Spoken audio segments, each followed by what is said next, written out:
Mid-range phones are in this really interesting and kind of surprising place right now.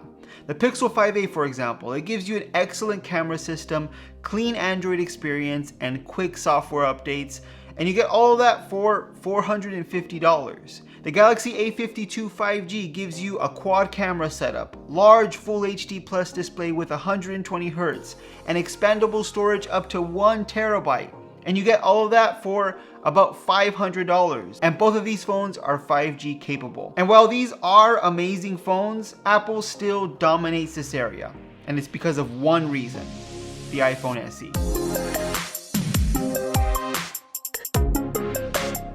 Hey guys, Jonathan with Retethered here, and Apple has finally given us a new iPhone SE. And while it's a lot of the same, it still might be the best bang for your buck when it comes to smartphones. And there's really two main reasons why that is. And let's start with the first reason. The third generation iPhone SE now has Apple's A15 Bionic, which is Apple's latest chipset. The same chipset you get inside the iPhone 13 and 13 Pro models, except for one extra GPU core inside the Pro models. But you're looking really at flagship performance here. And honestly, that's where the iPhone SE is gonna shine. It's gonna perform just as well as much more expensive iPhone 13 models.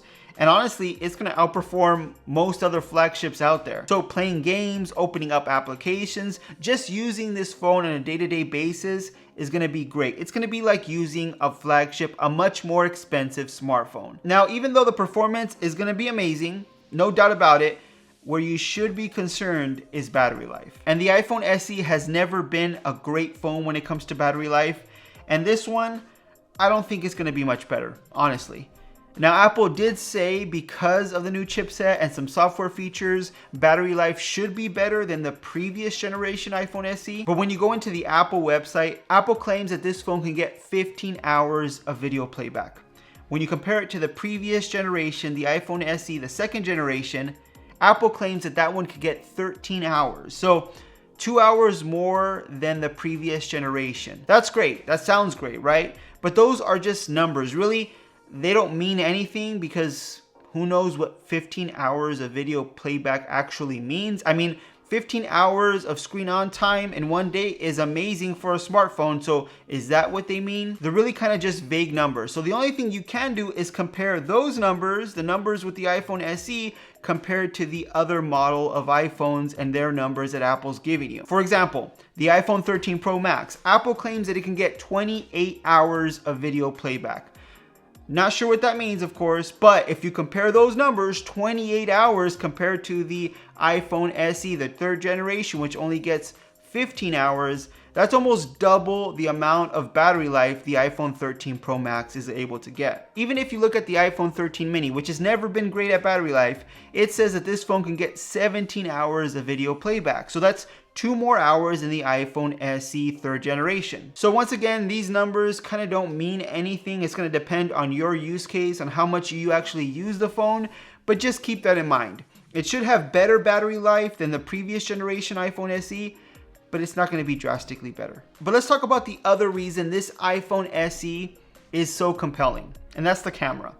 You're getting a single camera setup on the back again, but because of Apple's chipset and software features, the iPhone SE should get some impressive shots. You're getting a single 12 megapixel wide angle camera sensor on the back, so hardware wise, there's nothing special about the iPhone SE and its camera system. But Apple has done some amazing things with their software and their computational photography, so you could expect to get some pretty amazing shots because it has that A15 Bionic chip built inside of this phone, which should allow you to capture some amazing video and some amazing shots as well. Obviously, you're not going to have the flexibility you get with the Pro models and the multiple camera sensors that they have, but it's going to be a solid camera experience. You should be happy with the results you get from the iPhone SE. Design-wise, you're still going to get an iPhone 8 design, which if you like that design, you should be happy.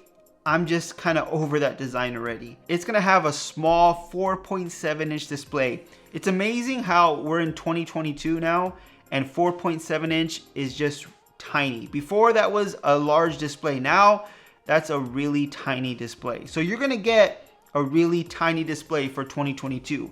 You're also going to get a really low resolution display, 1334 by 750 resolution display. And because it is a smaller display, it shouldn't be as bad, but still, it's just not a great display. You're going to get an iPhone 8 display here. It's not very good. You are getting Touch ID, which is always nice to have in a smartphone.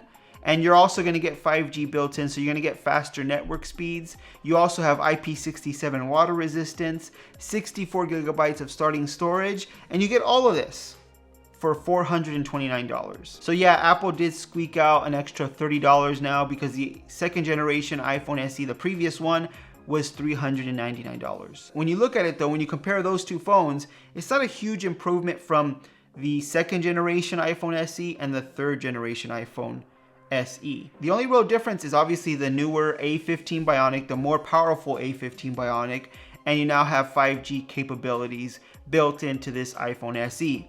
But if you're looking for a sub $500 phone, this one honestly has to be at the top of your list, simply because of the chipset and the camera experience. That's gonna really make this phone. And you obviously can't forget about the software. Yeah, you might not like iOS, but you can expect iOS updates for the next few years guaranteed on this iPhone SE. And most of the time when you look at mid-range phones, having years of software updates is kind of unheard of unless you're the Google Pixel. So when you take a step back and you look at the iPhone SE, this phone will outperform any other mid-range phone out there, and probably most flagships, to be honest.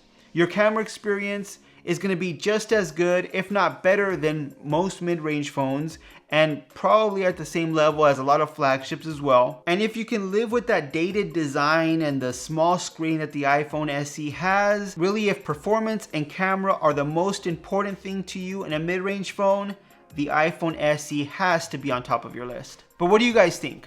Should you go with the iPhone SE, the third generation, or do you prefer another mid-range phone out there that's similarly priced? Let me know with a comment down below. If you like this video, please give it a thumbs up. If you want to see more videos just like this one on tech news, reviews, and opinions, make sure you subscribe to the channel. Hit that notification bell so you don't miss any of our new videos, and I'll see you on the next one.